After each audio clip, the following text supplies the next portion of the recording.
Let me ask you something. What's filling your mind right now? What's taking up the space in your emotional home? Because here's the truth. Your mind, your heart, your life, they're like a container. And if that container is full of stress, fear, judgment, or anger, there's no room left for peace, growth, or clarity. You can't pour in success when the cup is already full of poison. The problem isn't just that negativity exists. The real issue is that we let it stay. We let it fester. We replay the same stories in our heads. Stories of failure, rejection, betrayal. And every time we do, we reinforce the chains that keep us stuck. But you were not built to live stuck. You were designed for movement, for progress, for power. So where do we start? With awareness. If you don't recognize the pattern, you'll repeat the pattern. Start paying attention to your thoughts, not casually, but intentionally. What's the first thought you have when you wake up? Is it gratitude or is it anxiety? What do you say to yourself when no one's watching? Is it empowering or self-defeating? Once you become aware of the garbage that's filling your mind, the next step is to take out the trash.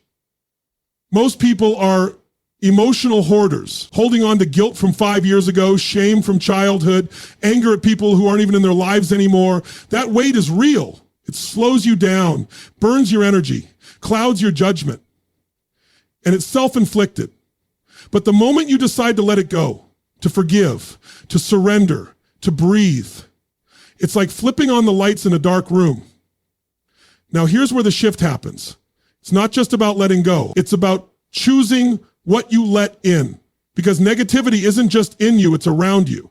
It's in the news you consume, the people you hang out with, the conversations you entertain. If you want to empty out the negative, stop inviting it in through the front door. You've got to reframe your mind. Life isn't about what happens to you. It's about the meaning you attach to it. That failure, it wasn't the end. It was preparation. That betrayal, it wasn't punishment. It was redirection.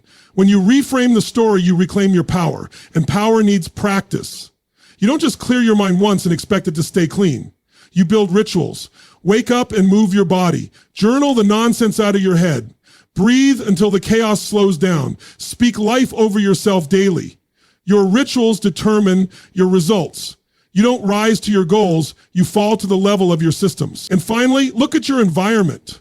You cannot heal in the same place that made you sick. If you're always around people who complain, guess what? You'll start to complain. If you're surrounded by dreamers, builders, people with purpose, you'll rise. Your vibe is a reflection of your tribe. Choose wisely. Emptying out the negative is not a one-time decision. It's a lifestyle. It's a commitment.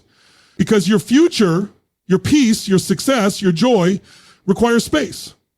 And every ounce of negativity you release creates that space. So empty it out. Empty the fear, empty the self-doubt, empty the noise, and fill that space with vision, courage, discipline, and love. That's how change begins. That's how transformation sticks. And that's how you build a life that's not just successful, but powerful, peaceful, and deeply fulfilled. Your mind is not just a place where thoughts happen. It's a container. And like any container, it can only hold so much. Most people don't even realize that every single day, they're filling that container bit by bit with whatever shows up. Fear, stress, gossip, resentment, doubt, regret. And they wonder why there's no room left for creativity, joy, or peace. They wonder why no matter how much they try to grow or change or achieve, something always feels off. That off is clutter. That off is the consequence of letting your mind be ruled by what's loud instead of what's true. If your mind is the container, then the quality of your life is determined by what you pour into it and what you allow to remain inside. You have to understand something. The human brain is wired for survival, not happiness. So left unchecked, it naturally leans toward the negative. It scans for what's wrong, what could go wrong, what might go wrong. That's its job. But your job is different. Your job is to lead. You can't let that ancient survival mechanism be the director of your destiny. If you don't take control of what fills your mind, the world will do it for you. And guess what the world is full of? Negativity, distraction, scarcity, noise. If you're not filtering what comes in, you're surrendering the driver's seat of your life. Imagine walking into your kitchen every morning and finding the sink filled with dirty dishes. Would you just keep piling on more without ever cleaning it out? That's exactly what people do with their minds. They carry yesterday's fear, last week's frustration, last year's heartbreak, and they never empty the sink. And then they try to function, go to work, lead a family, build a dream with that mental mess in the background. No wonder they feel overwhelmed. No wonder motivation dies. The truth is, you don't need more motivation. You need more clarity. And clarity comes from space. Space comes from removing what doesn't serve you. Start being aware of what you're allowing to sit in your mind. What conversations are you replaying in your head? What old wounds are you still poking at? What stories are you telling yourself about who you are, what you're capable of, what you're allowed to have? Because here's the truth. Those stories aren't facts. They're just repeated thoughts. And every time you repeat them, you reinforce them. But just like a container, you can empty it. You can release what no longer fits the version of you you're becoming. The most powerful people on the planet aren't those who never face negativity. They're the ones who know how to process it, clear it out, and make room for something better. They protect their mental container like it's sacred, because it is. If your mind is cluttered, you'll sabotage your own progress without even realizing it. You'll procrastinate, you'll self-doubt, you'll attract what you're trying to avoid. But when your mind is clear, when you've emptied out the garbage, you show up differently. You listen deeper, you move with purpose, you feel lighter, freer, and more in tune with your mission. This is not about pretending the negative doesn't exist. This is not some fake positivity nonsense. This is about ownership. Owning what goes in, owning what stays, and most importantly, owning what must go. You don't have to hold on to that resentment anymore. You don't have to carry the opinions of people who don't live your life. You don't have to relive that failure over and over like it's part of your identity. You are allowed to empty it out. You are allowed to release what's weighing you down. But you've got to be intentional. You've got to treat your mind like a sacred space, not a garbage dump for the world's chaos. You've got to become the gatekeeper, the curator, the protector of what you allow to enter and stay. Because when the container is clean, everything flows easier. Ideas become clearer. Decisions feel lighter. Energy returns. Hope becomes real again.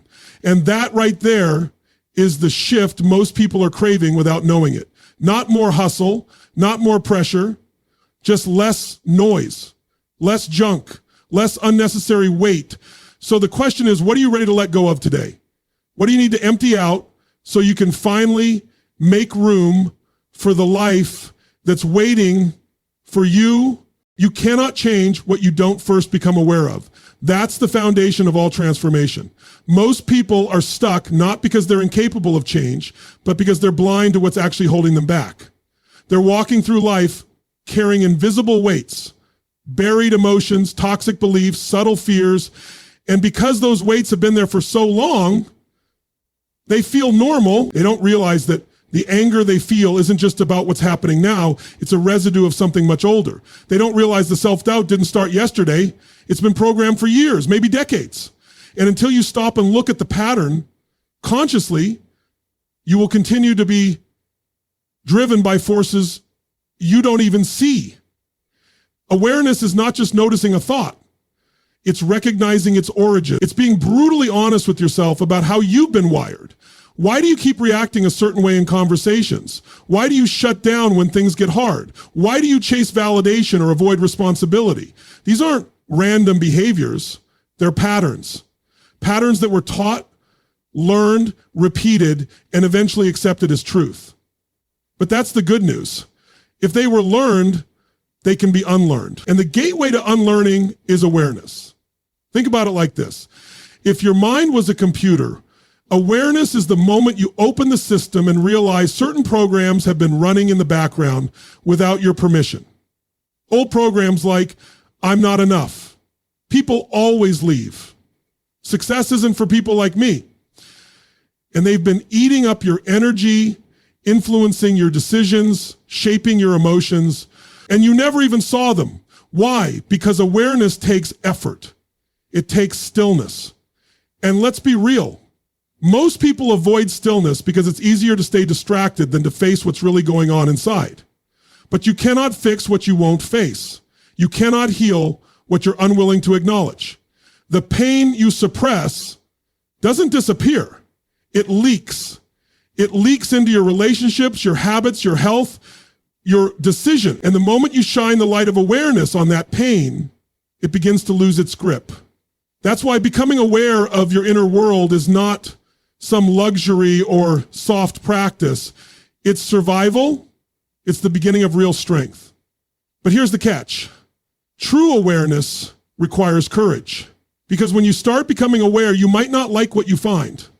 You'll see the part of yourself that's been sabotaging your goals. You'll meet the version of you that plays small, that avoids conflict, that numbs emotion. And your ego will want to fight it. It will want to deny, defend, deflect. But if you're serious about breaking free from negativity, you have to stay in the discomfort long enough to understand it, because awareness without judgment leads to breakthrough. But awareness met with shame leads to self-sabotage. So instead of beating yourself up for what you discover, learn to observe it with curiosity. Why am I triggered by that? Why do I keep attracting the same kind of people? Why do I always expect the worst to happen? These questions aren't weaknesses. They're power tools. They're the beginning of dismantling decades of conditioning. And every time you ask them honestly, you reclaim a piece of your freedom. Most people wait for a breakdown to begin this work. They wait for the collapse, the divorce, the burnout, the rock bottom. But you don't have to wait for pain to become your teacher. You can choose awareness now. You can slow down, tune in, and start noticing the patterns that aren't aligned with the life you want to live. And once you become aware, you can begin to release, not through force, not through shame, but through conscious decision. You are not your thoughts. You are not your emotions. You are not your patterns. You are the observer behind them. And when you realize that, you gain leverage, you gain power, because you stop reacting and start responding. You stop repeating and start choosing. So the invitation is this: slow down, look within, observe the chatter in your mind, the stories you tell, the emotions you carry. Don't try to fix them all at once. Just become aware. Awareness is the flashlight in the dark. It doesn't eliminate every shadow instantly, but it gives you the power to stop walking blind. And that right there is where transformation begins. Not with a new strategy, not with another motivational quote, but with one bold decision: to pay attention to yourself, to listen without running, and to become so aware that you can no longer go back to sleep. That's how you begin to empty out the negative, not by force, but by finally seeing it. And once you see it, you are no longer its prisoner. You are its master. People don't just hold on to pain. They hoard it, not because they want to suffer, but because at some point, that pain gave them identity, safety, or meaning. And without even realizing it, they keep storing it deep inside, year after year, moment after moment. It's not just one heartbreak, it's all of them. Not just one betrayal, but every little moment, someone made them feel small, overlooked, unwanted. Emotional hoarding isn't visible on the surface, but you can feel it in how people move through life. You see it in how quickly someone snaps, how often they withdraw, how deeply they avoid intimacy, risk, or love. It's the invisible weight that makes everything feel heavier than it needs to be. Most people are walking around carrying stories from 10 years ago like they just happened yesterday. That insult from a parent that turned into a belief, that failure at a job that became an identity, that betrayal that turned into a wall built so high no one could get in. But emotional pain is not meant to be stored long term.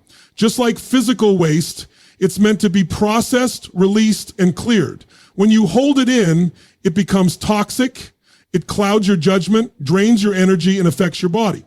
Stress, anxiety, burnout, these aren't always the result of what's happening now. They're often symptoms of unresolved emotional clutter from years past that was never dealt with, just pushed down and hidden under busyness, distraction, or denial. And here's the trap. The longer you hold on to emotional weight, the more it begins to define you. You start building your identity around the pain. I'm the one who always gets hurt. I can't trust anyone. People always let me down. That pain starts to shape your beliefs, and those beliefs shape your decisions. Before you know it, you're not living your life. You're reacting to your past. You're not building your future. You're protecting yourself from repeating history.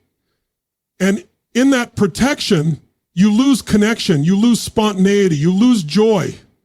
You think you're keeping yourself safe, but you're actually locking yourself in a prison made of your own memories. And so what does it look like to be resilient? And, I learned the value of resilience from my mom in that it takes courage to let go. Because when you've carried pain for so long, it feels familiar. And as strange as it sounds, familiar pain can feel safer than unknown peace. That's why people cling to it. They think if they let go, they'll lose a part of themselves. But what they don't realize is that what they're really losing is the version of themselves that's been stuck. And that version can't take them where they want to go. Releasing emotional clutter isn't about pretending it didn't happen. It's not about minimizing the pain. It's about making the powerful choice to stop letting the past dictate your future. To say, yes, it happened. Yes, it hurt, but I am no longer giving it the keys to my life. The way out isn't easy, but it is simple. It starts with acknowledgement. Bring that pain into the light. Say its name. Feel it without judgment. Don't numb it. Don't escape it. Just face it, because when you face it, you shrink it. What you resist grows. What you feel fully loses its control over you. Then decide what you're going to do with it. Will you carry it another year, or will you learn from it, release it, and create space for something better? See, when you finally let go of emotional baggage, something shifts. You stop reacting from wounds and you start responding from wisdom. You move lighter. You laugh deeper. You listen more. You connect without fear. You love without needing to be perfect. You become grounded, not guarded. And people around you can feel it. It's like a weight has been lifted, not just from your shoulders, but from your entire energy. And that space you've just opened up, that's where growth lives. That's where clarity rushes in. That's where your future gets built. You can't build a strong house on top of clutter. You've got to clean out the basement first. And for most people, the basement is emotional. The clutter is unseen. But the consequences, they show up everywhere. In your relationships, in your confidence, in your ability to dream again. So clean it out. Not all at once, but one piece at a time. Forgive the ones who never apologize, not for them, but for you. Let go of the guilt you've been punishing yourself with. Release the shame that was never yours to carry. Every time you do, you free a piece of your soul that's been locked away. This is the deep work, the real work, the work that shifts your energy so profoundly the world around you begins to respond differently. But it only happens when you stop hoarding and start healing. Empty it out. Make space. And remember, the stronger version of you is not buried under perfection. It's waiting on the other side of release. Most people think their suffering comes from what happened to them. The truth is, it comes from the meaning they gave to what happened. Two people can go through the same experience and come out with completely different outcomes. One becomes bitter, the other becomes better. Why? Because meaning creates emotion, and emotion drives action. You're not living your life based on facts. You're living it based on the story you tell yourself about those facts. And when that story is negative, disempowering, or based in fear, you trap yourself in a prison of your own perspective. You have to understand that your brain is constantly assigning meaning to everything. It's how we survive. But when the meanings you create are based on pain, ego, or outdated beliefs, they start working against you. Someone doesn't text you back. You tell yourself they don't respect you. You carry yourself in such a way, you develop the value of your own perspective. You have to understand that your brain is constantly assigning meaning to everything in your life. You tend to get desperate and aggressive. You put upshock. You tell yourself you fail at something, you decide you're not good enough. You go through a heartbreak and you convince yourself that you'll never be loved again. None of that is the truth. It's just the meaning you gave it. And if you want to change your life, you have to be willing to change the meaning. But here's the challenge. Most people don't even realize they're telling themselves a story. They think they're just being realistic. They don't recognize that the lens they're looking through is dirty. They've had years of disappointment, rejection, criticism, and now every experience gets filtered through that pain. They're not reacting to the present, they're reacting to a past version of the present. That's what keeps people stuck. That's what keeps them from healing. That's what keeps them from growing. The story becomes a loop, and until you stop and question it, you'll keep living inside that loop thinking it's just the way life is. But the beautiful thing is this: you can rewrite the story. You can reframe the entire narrative. That failure, maybe it was the best lesson you ever got. That rejection, maybe it protected you from a road you weren't meant to walk. That betrayal, maybe it taught you what real boundaries are, what self-respect feels like. Every experience has two sides, the pain and the power. You get to choose which one becomes the dominant meaning in your life. That's not denial. That's ownership. That's maturity. That's how you rise. Reframing isn't about pretending everything is perfect. It's about taking control of your internal language. It's about catching yourself in the middle of a limiting thought and flipping the script. Instead of saying, why does this always happen to me? You say, what is this trying to teach me? Instead of saying, I can't do this, you ask, what part of me needs to grow to handle this? That shift in language changes your state. And when your state changes, your decisions change. Suddenly, you're not a victim of life, you're a student of it. And students grow, students adapt, students evolve. And don't think for a second that this is just a mental trick. This is neuroscience. Your brain is plastic. It rewires based on repetition. If you constantly tell yourself you're not enough, your mind will build a home around that belief. But if you keep choosing a new frame, a new narrative, your brain starts to follow.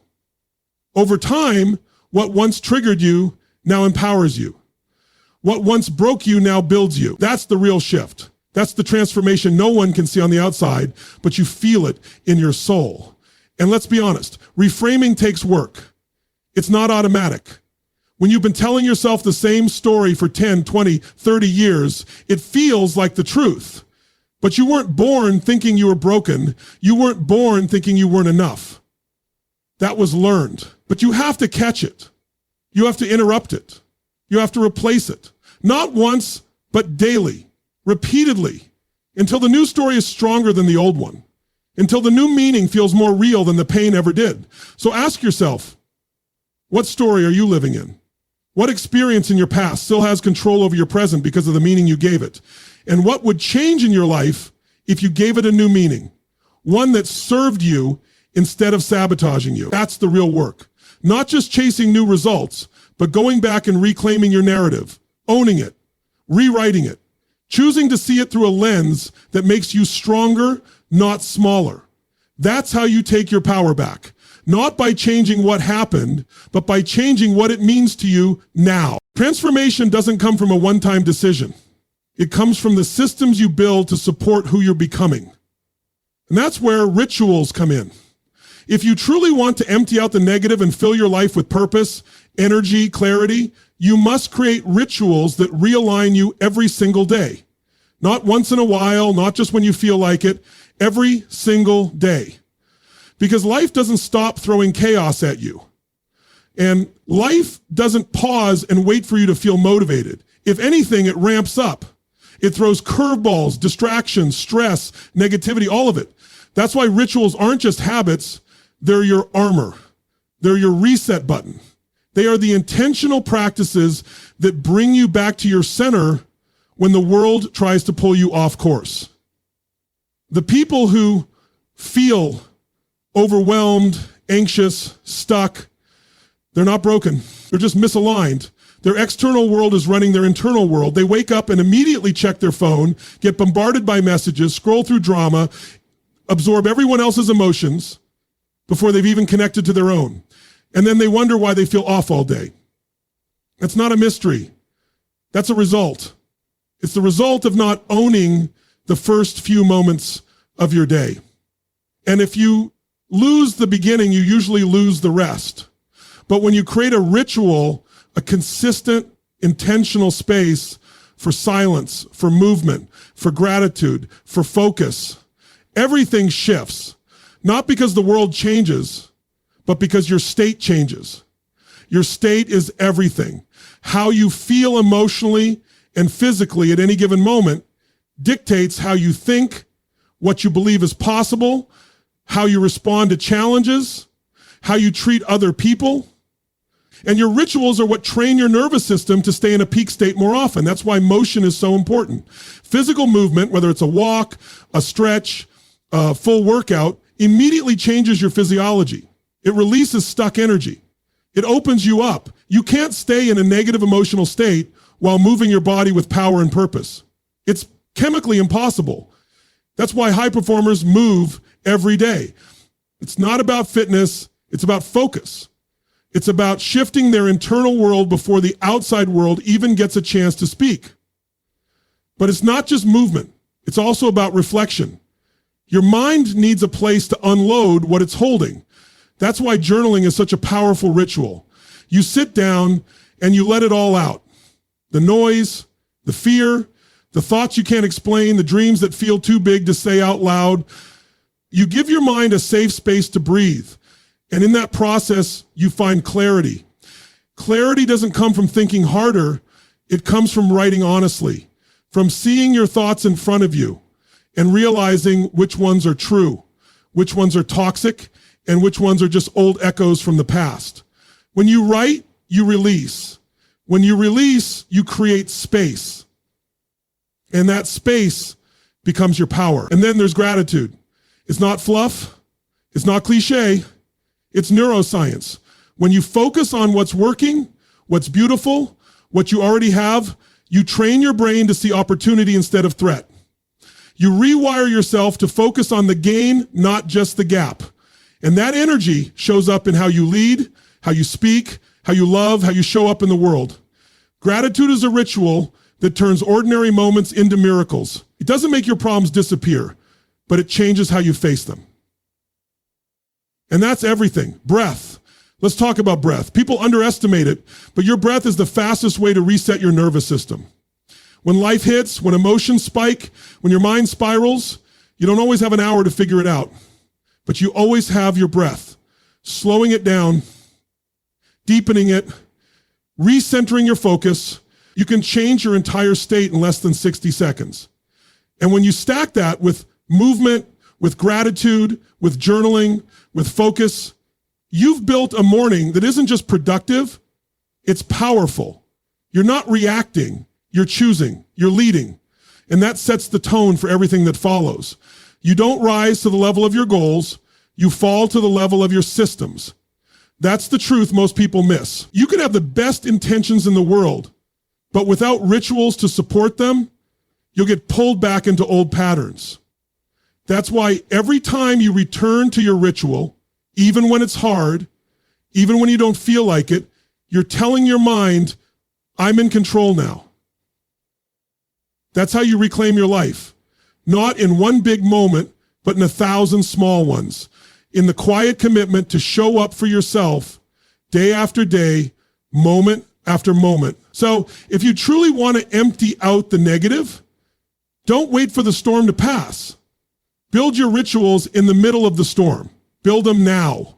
Because once you do, you stop hoping for a better life and start creating it. You don't just become who you are based on what you think or feel. You become who you are based on what surrounds you. what you're exposed to, what you allow into your space day after day. Your environment isn't just background noise. It's shaping your beliefs, your standards, your emotions, and ultimately your identity. Most people don't realize they're not just a product of their choices. They're a product of their surrounding. And if your surroundings are full of negativity, low energy, blame, excuses, gossip, fear, that seeps into you. It becomes normal. It becomes familiar. And familiarity is powerful. People would rather stay in a toxic environment they're used to than step into a healthy one that's unfamiliar. But just because something feels familiar doesn't mean it's good for you. And just because you've adapted to it doesn't mean it isn't draining you. The people you spend the most time with matter. Their energy, their language, their mindset, it all gets into you. If you're constantly around people who complain, who always point fingers, who talk about what's wrong with the world instead of what's possible, you start thinking like them without even realizing it. You pick up their limitations. You echo their doubts. You laugh at their sarcasm. And then you wonder why you feel stuck, why you can't move forward, why your vision feels blurry. It's not just your mindset, it's your environment echoing back a version of you that no longer aligns with your potential. You cannot rise to greatness while surrounded by mediocrity disguised as comfort. You can't breathe possibility in a room full of people who have settled. And it's not just people, it's what you consume. The media you watch, the content you scroll through, the words you listen to, the music in your ears, the conversations you absorb, it all programs your mind. Every bit of it, whether you're conscious of it or not. Every input becomes part of your mental diet.